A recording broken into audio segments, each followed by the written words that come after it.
Price elasticity of demand is a measure used in economics to show the responsiveness, or elasticity, of the quantity demanded of a good or service to a change in its price. More precisely, it gives the percentage change in quantity demanded in response to a 1% change in price. Price elasticities are almost always negative, although analysts tend to ignore the sign even though this can lead to ambiguity. Only goods which do not conform to the law of demand, such as Veblen and Giffen goods, have a positive PED. In general, the demand for a good is said to be inelastic when the PED is less than 1, that is, changes in price have a relatively small effect on the quantity of the good demanded. The demand for a good is said to be elastic when its PED is greater than 1, that is, changes in price have a relatively large effect on the quantity of a good demanded. Revenue is maximized when price is set so that the PED is exactly 1. The PED of a good can also be used to predict the incidence of a tax on that good. Various research methods are used to determine price elasticity, including test markets, analysis of historical sales data and conjoint analysis. Definition: it is a measure of responsiveness of the quantity of a raw good or service demanded to changes in its price. The formula for the coefficient of price elasticity of demand for a good is. The above formula usually yields a negative value, due to the inverse nature of the relationship between price and quantity demanded, as described by the law of demand. For example, if the price increases by 5% and quantity demanded decreases by 5%, then the elasticity at the initial price and quantity equals a 5% per 5% equals a 1. The only classes of goods which have a PED of greater than 0 are Veblen and Giffen goods. Because the PED is negative for the vast majority of goods and services, however, economists often refer to price elasticity of demand as a positive value.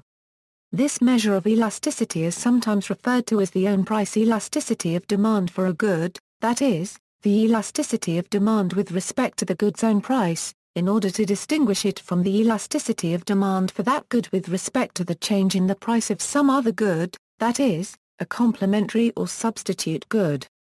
The latter type of elasticity measure is called a cross-price elasticity of demand. As the difference between the two prices or quantities increases, the accuracy of the PED given by the formula above decreases for a combination of two reasons. First, the PED for a good is not necessarily constant. As explained below, PED can vary at different points along the demand curve, due to its percentage nature. Elasticity is not the same thing as the slope of the demand curve, which is dependent on the units used for both price and quantity. Second, percentage changes are not symmetric.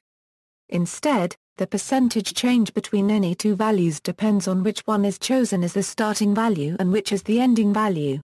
For example, if quantity demanded increases from 10 units to 15 units, the percentage change is 50%, that is, a 10. But if quantity demanded decreases from 15 units to 10 units, the percentage change is a 33.3%, that is, AAA 15. Two alternative elasticity measures avoid or minimize these shortcomings of the basic elasticity formula: point price elasticity and arc elasticity. Point price elasticity: one way to avoid the accuracy problem described above is to minimize the difference between the starting and ending prices and quantities. This is the approach taken in the definition of point price elasticity, which uses differential calculus to calculate the elasticity for an infinitesimal change in price and quantity at any given point on the demand curve, A. In other words, it is equal to the absolute value of the first derivative of quantity with respect to price multiplied by the point's price divided by its quantity. In terms of partial differential calculus, point price elasticity of demand can be defined as follows: let be the demand of goods as a function of parameters price and wealth, and let be the demand for good. The elasticity of demand for good with respect to prices. However, the point price elasticity can be computed only if the formula for the demand function is known, so its derivative with respect to price can be determined. Arc elasticity: A second solution to the asymmetry problem of having a PED dependent on which of the two given points on a demand curve is chosen as the original point and which is the new one is to compute the percentage change in P and Q relative to the average of the two prices and the average of the two quantities, rather than just the change relative to one point or the other. Loosely speaking, this gives an average elasticity for the section of the actual demand curve euro that is, the arc of the curve euro between the 2 points. As a result, this measure is known as the arc elasticity, in this case with respect to the price of the good. The arc elasticity is defined mathematically as. This method for computing the price elasticity is also known as the midpoints formula, because the average price and average quantity are the coordinates of the midpoint of the straight line between the two given points. This formula is an application of the midpoint method. However, because this formula implicitly assumes the section of the demand curve between those points is linear, the greater the curvature of the actual demand curve is over that range, the worse this approximation of its elasticity will be. History. Together with the concept of an economic elasticity coefficient, Alfred Marshall is credited with defining PED in his book Principles of Economics, published in 1890. He described it thus, and we may say generally, the elasticity of demand in a market is great or small according as the amount demanded increases much or little for a given fall in price, and diminishes much or little for a given rise in price. He reasons this since the only universal law as to a person's desire for a commodity is that it diminishes. But this diminution may be slow or rapid. If it is slow, a small fall in price will cause a comparatively large increase in his purchases. But if it is rapid, a small fall in price will cause only a very small increase in his purchases. In the former case, the elasticity of his wants, we may say, is great. In the latter case, the elasticity of his demand is small. Mathematically, the Marshallian PED was based on a point price definition, using differential calculus to calculate elasticities. Determinants. The overriding factor in determining PED is the willingness and ability of consumers after a price change to postpone immediate consumption decisions concerning the good and to search for substitutes. A number of factors can thus affect the elasticity of demand for a good. Availability of substitute goods. The more and closer the substitutes available, the higher the elasticity is likely to be, as people can easily switch from one good to another if an even minor price change is made. There is a strong substitution effect. If no close substitutes are available, the substitution effect will be small and the demand inelastic. Breadth of definition of a good. The broader the definition of a good, the lower the elasticity. For example, Company X's fish and chips would tend to have a relatively high elasticity of demand if a significant number of substitutes are available, whereas food in general would have an extremely low elasticity of demand because no substitutes exist. Percentage of income. The higher the percentage of the consumer's income that the product's price represents, the higher the elasticity tends to be, as people will pay more attention when purchasing the good because of its cost. The income effect is substantial. When the goods represent only a negligible portion of the budget, the income effect will be insignificant and demand inelastic. Necessity. The more necessary a good is, the lower the elasticity, as people will attempt to buy it no matter the price, such as the case of insulin for those that need it. Duration. For most goods, the longer a price change holds, the higher the elasticity is likely to be, as more and more consumers find they have the time and inclination to search for substitutes. When fuel prices increase suddenly, for instance, consumers may still fill up their empty tanks in the short run, but when prices remain high over several years, more consumers will reduce their demand for fuel by switching to carpooling or public transportation, investing in vehicles with greater fuel economy or taking other measures. This does not hold for consumer durables such as the cars themselves, however.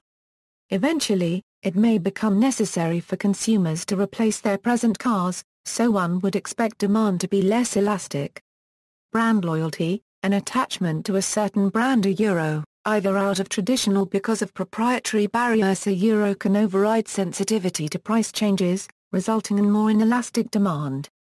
Who pays? where the purchaser does not directly pay for the good they consume, such as with corporate expense accounts, demand is likely to be more inelastic. Interpreting values of price elasticity coefficients. Elasticities of demand are interpreted as follows. A decrease in the price of a good normally results in an increase in the quantity demanded by consumers because of the law of demand, and conversely, quantity demanded decreases when price rises. As summarized in the table above, the PED for a good or service is referred to by different descriptive terms depending on whether the elasticity coefficient is greater than, equal to, or less than a 1. That is, the demand for a good is called relatively inelastic when the percentage change in quantity demanded is less than the percentage change in price. Unit elastic, unit elasticity, unitary elasticity, or unitarily elastic demand when the percentage change in quantity demanded is equal to the percentage change in price. And relatively elastic when the percentage change in quantity demanded is greater than the percentage change in price. As the two accompanying diagrams show, perfectly elastic demand is represented graphically as a horizontal line, and perfectly inelastic demand as a vertical line. These are the only cases in which the PED and the slope of the demand curve are both constant, as well as the only cases in which the PED is determined solely by the slope of the demand curve. Relation to marginal revenue, the following equation holds. Where R is the marginal revenue, P is the price, proof, TR equals total revenue, effect on total revenue. A firm considering a price change must know what effect the change in price will have on total revenue. Revenue is simply the product of unit price times quantity. Generally any change in price will have two effects. The price effect for inelastic goods, an increase in unit price will tend to increase revenue, while a decrease in price will tend to decrease revenue. The quantity effector, an increase in unit price will tend to lead to fewer units sold, while a decrease in unit price will tend to lead to more units sold. For inelastic goods, because of the inverse nature of the relationship between price and quantity demanded, the two effects affect total revenue in opposite directions. But in determining whether to increase or decrease prices, a firm needs to know what the net effect will be. Elasticity provides the answer. The percentage change in total revenue is approximately equal to the percentage change in quantity demanded plus the percentage change in price. The percentage change in quantity is related to the percentage change in price by elasticity, hence the percentage change in revenue can be calculated by knowing the elasticity and the percentage change in price alone. As a result, the relationship between PED and total revenue can be described for any good. When the price elasticity of demand for a good is perfectly inelastic, changes in the price do not affect the quantity demanded for the good. Raising prices will always cause total revenue to increase. Goods necessary to survival can be classified here. A rational person will be willing to pay anything for a good if the alternative is death. For example, a person in the desert weak and dying of thirst would easily give all the money in his wallet, no matter how much, for a bottle of water if he would otherwise die. His demand is not contingent on the price. When the price elasticity of demand for a good is relatively inelastic, the percentage change in quantity demanded is smaller than that in price. Hence, when the price is raised, the total revenue increases, and vice versa. When the price elasticity of demand for a good is unit elastic, the percentage change in quantity is equal to that in price, so a change in price will not affect total revenue. When the price elasticity of demand for a good is relatively elastic, the percentage change in quantity demanded is greater than that in price.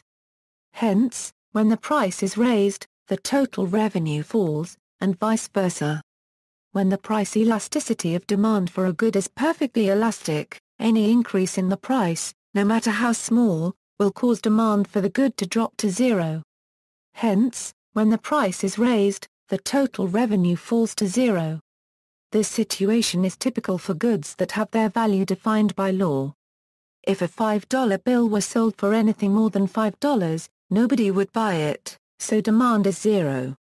Hence, as the accompanying diagram shows, total revenue is maximized at the combination of price and quantity demanded where the elasticity of demand is unitary. it is important to realize that price elasticity of demand is not necessarily constant over all price ranges. The linear demand curve in the accompanying diagram illustrates that changes in price also change the elasticity. The price elasticity is different at every point on the curve. Effect on tax incidence. PEDs, in combination with price elasticity of supply, can be used to assess where the incidence of a per-unit tax is falling or to predict where it will fall if the tax is imposed.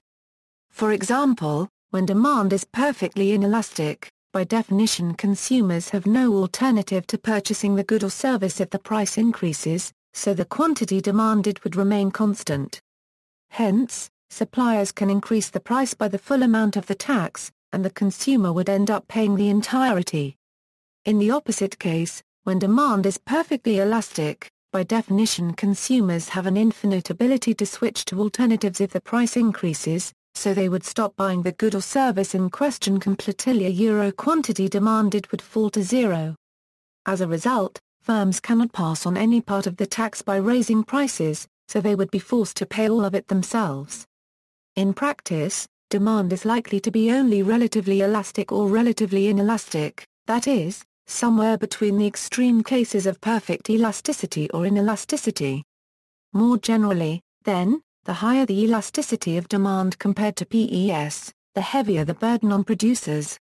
Conversely, the more inelastic the demand compared to PES, the heavier the burden on consumers. The general principle is that the party that has fewer opportunities to avoid the tax by switching to alternatives will bear the greater proportion of the tax burden.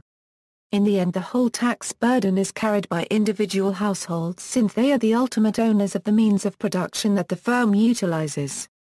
PED and PES can also have an effect on the deadweight loss associated with a tax regime. When PED, PES or both are inelastic, the deadweight loss is lower than a comparable scenario with higher elasticity. Optimal pricing. Among the most common applications of price elasticity is to determine prices that maximize revenue or profit. Constant elasticity and optimal pricing. If one-point elasticity is used to model demand changes over a finite range of prices, elasticity is implicitly assumed constant with respect to price over the finite price range. The equation defining price elasticity for one product can be rewritten as a linear equation, where is the elasticity, and is a constant. Similarly, the equations for cross-elasticity for n products can be written as a set of n simultaneous linear equations, where and are constants. And appearance of a letter index is both an upper index and a lower index in the same term implies summation over that index. This form of the equations shows that point elasticities assumed constant over a price range cannot determine what prices generate maximum values of. Similarly, they cannot predict prices that generate maximum or maximum revenue. Constant elasticities can predict optimal pricing only by computing point elasticities at several points, to determine the price at which point elasticity equals -1. Non-constant elasticity and optimal pricing. If the definition of price elasticity is extended to yield a quadratic relationship between demand units and price, then it is possible to compute prices that maximize, and revenue. The fundamental equation for one product becomes, and the corresponding equation for several products becomes. Excel models are available that compute constant elasticity, and use non-constant elasticity to estimate prices that optimize revenue or profit for one product or several products. Limitations of revenue maximizing and profit maximizing pricing strategies. In most situations, revenue maximizing prices are not profit maximizing prices. For example, if variable costs per unit are non-zero, then a more complex computation of a similar kind yields prices that generate optimal profits. In some situations, profit-maximizing prices are not an optimal strategy. For example, where scale economies are large, capturing market share may be the key to long-term dominance of a market, so maximizing revenue or profit may not be the optimal strategy. Selected price elasticities. Various research methods are used to calculate price elasticities in real life, including analysis of historic sales data, both public and private, and use of present-day surveys of customers' preferences to build up test markets capable of modeling such changes. Alternatively, conjoint analysis may be used. Though PEDs for most demand schedules vary depending on price, they can be modeled assuming constant elasticity. Using this method, the PEDs for various goods are intended to act as examples of the theory described above are as follows. For suggestions on why these goods and services may have the PED shown, see the above section on determinants of price elasticity. See also, arc elasticity, cross elasticity of demand, income elasticity of demand, price elasticity of supply, supply and demand, yield elasticity of bond value, elastic, notes. References. External links, A lesson on elasticity in 4 parts, YouTube, Jody Beggs, Price Elasticity Models and Optimization, approximately. PED of various products, approximately. PED of various home-consumed foods,